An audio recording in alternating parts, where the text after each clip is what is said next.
Hi, this is Mandy, This is Melissa and our presentation is on ADHD. and anxiety. For our culture and environment slides, the media's portrayal of ADHD and anxiety has kind of a negative effect on these kids. They reinforce common labels that they might have poor mental health difficulties. They often portray these kids as suffering and not accurate and misunderstandings can lead to judgments and false depictions of the person. Inaccuracies can place those suffering from anxiety and ADHD at a greater risk for additional cognitive and social impairments. They will probably have fewer social acquaintances, difficulties in intimate relationships, and a general deviance in social adjustment. What role can family support play in health outcomes for this population? Well, family support is definitely needed. These kids need help learning and developing coping skills. Many of them have anger issues, are impulsive, have anxiety, or are depressed. The kids with ADHD often have low self-esteem and they see themselves not good enough. And then when many of them need medication, they do need the parental support and help regulating it. So a good support structure is a must. Okay, the role of peers often play in ADHD and anxiety can kind of have a negative reaction with parents, teachers, and peers. ADHD diagnosis can. Children with ADHD are less likely to be liked by other children. They have fewer friends and are overwhelmingly rejected as a consequence. And recurrent rejection in these kids can exhibit as destructive behavior, which can be shown through actions of increased impulsiveness, acting out, and increased feelings of anger. So does vulnerability within the population have a cyclic nature? The answer is yes. ADHD and anxiety can be genetic. Young parents or single mothers often have children with ADHD, and those with lower socioeconomic status also have increased rates of ADHD. Alrighty, the legal and political system, it's hard for these kids in that system. They are at an increased risk for violence and incarceration, and youth who have ADHD and anxiety have an increased risk for alcohol, substance abuse, increased risk for suicide, and the statistics that we found don't correlate necessarily to the legal political system and the kids in it, but is the kids or those that suffer from it, from depression, suicide, and poor mental health status in Weber Morgan counties, in Utah, and in the United States. What potential barriers, culture, religious beliefs, stigmas, taboos, or traditions have to make this population more vulnerable within the larger community? And with ADHD, here's some statistics that have to do with the children and when they're at school. So most children are first diagnosed or sent for a referral for an evaluation when they start acting out in school or have a hard time concentrating. The teachers are usually the first ones to notice it.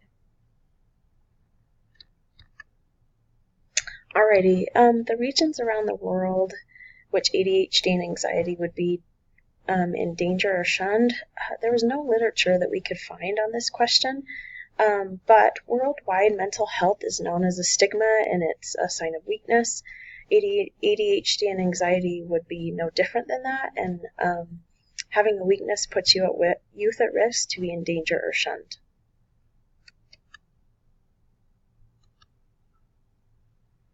These are the health disparities. How could socioeconomic status affect health outcomes within this population? So organizational, economic, and environmental factors such as language difficulties, limited insurance coverage, limited access to health care services, and lack of culturally competent providers are barriers to this diagnosis. Race and ethnicity do have an effect on these. Mostly ADHD kids are non-Hispanic white children, and the lowest ethnicity that is affected is by Hispanic children.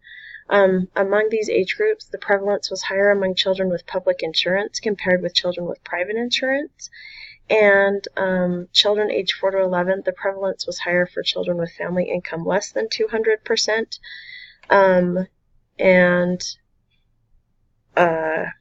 children with a family income at 200% or more of the poverty threshold. So family background characteristics could intensify the risk of ADHD, and socioeconomic difficulty has been interrelated with ADHD. How could religion affect health outcomes within this population?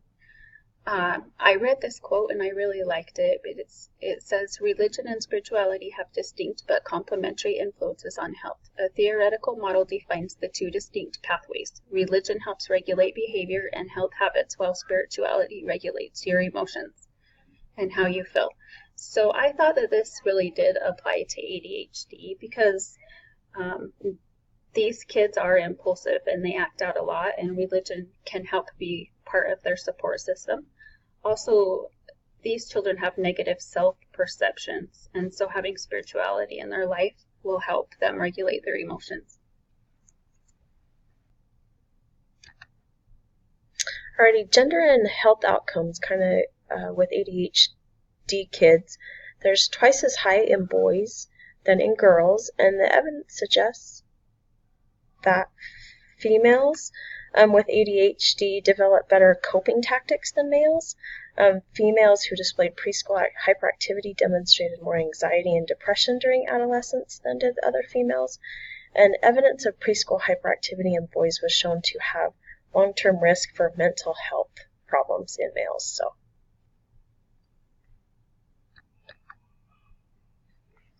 how could geographical location affect the health outcomes with this population? So the geography is a barrier, or can be a barrier with kids that have ADHD or anxiety, because they need therapy and they need ways to learn to cope. So they need to actually be able to talk to someone about their issues. And their parents often don't like to pull kids out of school, and many of them live in rural areas. So even if they were willing to take them out of school, it could be a 2-hour drive to get to any treatment facility. And that's where telehealth comes into play, or a new term that they've come out with is telemental, and that is a way to video conference with a qualified mental health professional. So the student could talk to somebody or one of the health professionals over the internet and learn coping skills that way.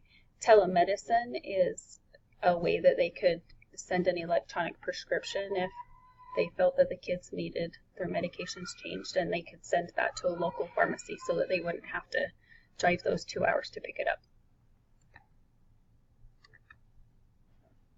Alrighty, implicit and explicit biases for ADHD and anxiety are implicit. Our ADHD youth are troublemakers. They often have a cognitive disadvantage. People look at them like they're stupid. Explicit biases are that boys primarily suffer from ADHD and girls are usually associated with anxiety.